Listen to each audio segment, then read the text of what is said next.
Hi, Hi. my name is Joanna, and I'm going to be the nurse practitioner student today that's going to be seeing you and performing an abdominal exam. What's your Okay. name? Anaís Troncoso. Hi, Anais. Nice to meet you. Is it okay if I film this assessment and upload it in YouTube? Do I have your consent to upload it in YouTube? Yes, you do. Okay, thank you. So before we start, I'm going to wash my hands real quick. So we're washing your hands before becoming examination. Could I get you comfortable and laid down and Yes. the examination people, please? Okay, so now I'm gonna have you lift up your shirt. Most of the time, your shirt is gonna be lifted up. First, we're gonna begin by inspecting, and we're gonna inspect to make sure that she has normal contour of her abdomen, that there is no umbilical hernias, no striae, and there isn't any lesions noted.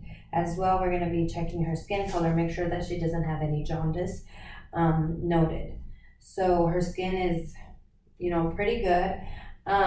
So we're gonna start by auscultating the four quadrants for bowel sounds. Normally, the bowel sounds are usually heard for 3 to 5 minutes to give time to hear like a bowel sound present. We're gonna start in the right upper quadrant with the diaphragm, and we're gonna listen for the bowel sounds. So it's gonna be a little cold, okay? Okay.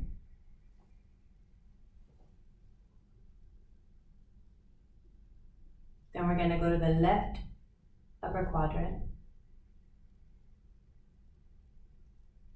then the left lower quadrant, and the right lower quadrant. So bowel sounds were normal active. I was able to listen to bowel sounds. So now we're gonna go and listen for the the artery, sorry. And we're gonna start by doing it with the bell of the stethoscope. So we're gonna start with the aortic artery.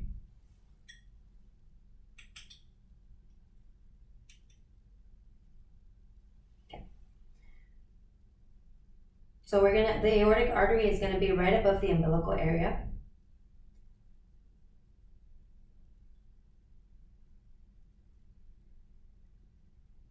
So no bruits or thrills noted. There is a strong pulse noted. Then we're going to go to the renal arteries, which are right besides the lateral sides of the umbilical area. So we're going to check on the right side.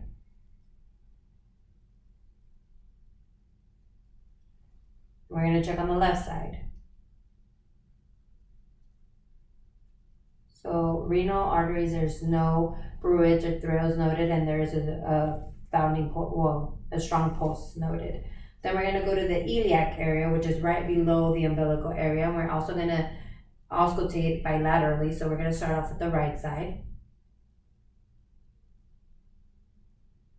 and then we're going to do the left side. So there is no bruise, no thrills noted in the iliac arteries. Then we're going to go a little lower in the renal arteries. This is in the little lower portion. Usually we would have the patient in a gown, so there would not be clothing present. So it's going to be in the lower part.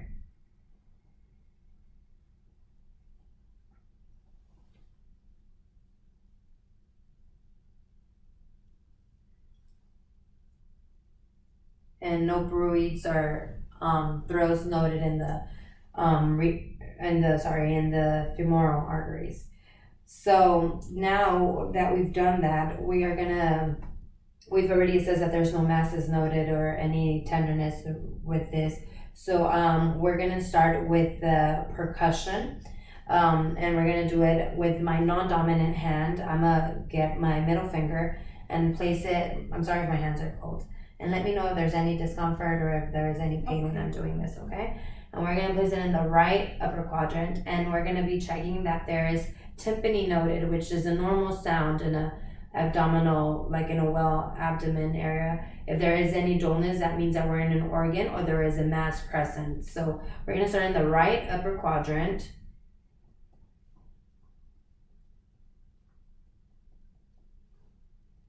And then we're gonna move on to the left upper quadrant. Then we're gonna go to the left lower quadrant. and then the right lower quadrant at the end.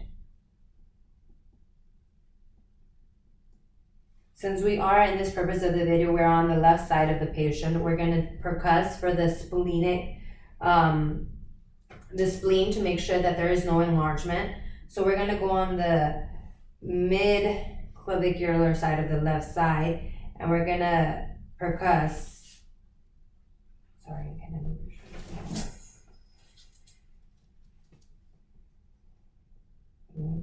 Can you take a deep breath? Okay, so the normal finding for when we're percussing the spleen is that we don't want to have any, we don't want to be able to hear any dullness in the spleen area, because if we do hear dullness, it could mean that there is like a splenic enlargement. So now we're gonna go to the liver, to the right side.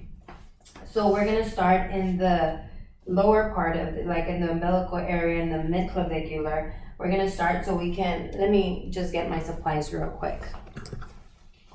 We're gonna start by percussing on the mid-clavicular line and the umbilical region, and we're gonna check the liver span of the liver. Yeah. So we're gonna start, and once we hear dullness,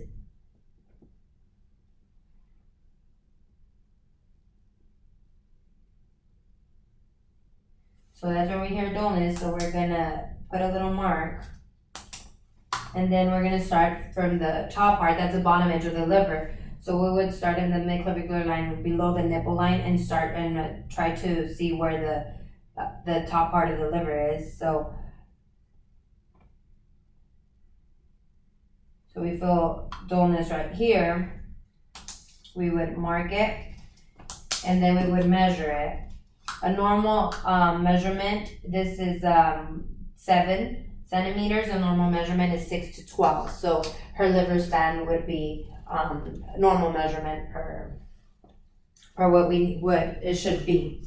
So another thing before we move on to palpation, we also have to ask the patient if they've emptied their bladder before. So yes, we're gonna be palpating the bladder to make sure that it is not distended, or that if it is distended, we'll be able to feel dullness. So we're just gonna percuss in the lower abdominal area. And we hear tympany, which is good because she emptied it, and that's what we wanna be able to hear. So now that we've already done that, we'll move on to palpation, which is the next step. In this next step, we're gonna be light palpation. So my hands are a little cold. I'm just gonna be touching your abdomen. If there is any pain, let me know. If there's any discomfort, let me know so we can stop, okay? So we're gonna start, we're gonna start in the right quadrant, and we're just gonna lightly palpate. Any pain? no, And we're gonna move on to the left upper quadrant, and palpate. Pain? no, Then we're gonna go to the right lower quadrant. Pain? no, Okay. So then after that, we're gonna go into a deep palpation to make sure that they're not having any pain. So for deep palpation, it's gonna be a little deeper, okay? So Okay. it's gonna be a little uncomfortable, but is there any pain in the right upper quadrant? no, No. And then in the left upper quadrant? no, No. How about in the left lower quadrant? No. And how about in the right lower quadrant? no. No? Okay. So now that we're doing the deep palpation, we're also gonna measure with our hands we're gonna attempt to palpate the spleen and palpate the liver. So this is a little uncomfortable. I'm gonna go on the bottom part of the ribs, and can you take a deep breath? And we're gonna hook it to see, and hold the back. Sorry, my hands are cold. And let go. Okay. So there was no, I wasn't able to feel anything, which is a good thing, because you don't want to be able to feel the spleen, because if you do feel the spleen, it's a sign of splenic enlargement. So we're gonna do the same sign on the right side, which is on the liver side. So we're also gonna put our hand below the patient. Sorry, my hands are cold. And then pretty much ask them to hook it, and ask them to take a deep breath. And then can you release? and you were able to feel like the liver move up and down, which means that it is, there is no enlargement noted. After that, there is pretty much some tests that we can do for ascites. Some specialty tests that we could do is a fluid wave test, which is usually the test that it shows like if there is any, we can put our hand in the middle, and if there is movement from one side to the other side, that means that it would be a positive fluid wave test. And for cholecystitis, another test that we can do is Murphy's sign, which is usually performed on the right upper quadrant of your abdomen. And I'm gonna press, and if you take a deep breath, and does it hurt? No. So if it would be a positive Murphy sign, the patient would not be able to take a deep breath because that would be too painful for them to finish. So that would be a positive Murphy sign. For another test that we could do in the abdominal area for appendicitis would be the McBurney's point, and that's usually in the right lower quadrant. We would press, and let me know if there's any pain when I let go. If I would move my hand and they have rebound tenderness, did you have any pain? No. That would mean that they would have that would be a positive sign for appendicitis. And that pretty much, I think, concludes our test for our abdominal area. Oh, no, sorry, that does not. Can I have you take a seat? Yes. Guys? So one last thing before we go, we actually have to test the kidneys. So one test that we also do for specialty areas is for CVA tenderness. CVA tenderness is located in the costovertebral costovertebral area. So we would put pretty much it's just a light palpation in the back, and I just need you to let me know if you have any pain. Okay. So you would test it bilaterally. So let's start on the right side. Do you have any pain? No. Do you have any pain? No. And that would mean that she has no CVA tenderness noted, so that would exclude her having any, like if she has like some kidney problems or anything of that sort. So now I do believe that this is the end of our abdominal exam. So thank you so much, Anais. Thank you. And that'll be it. Thank you.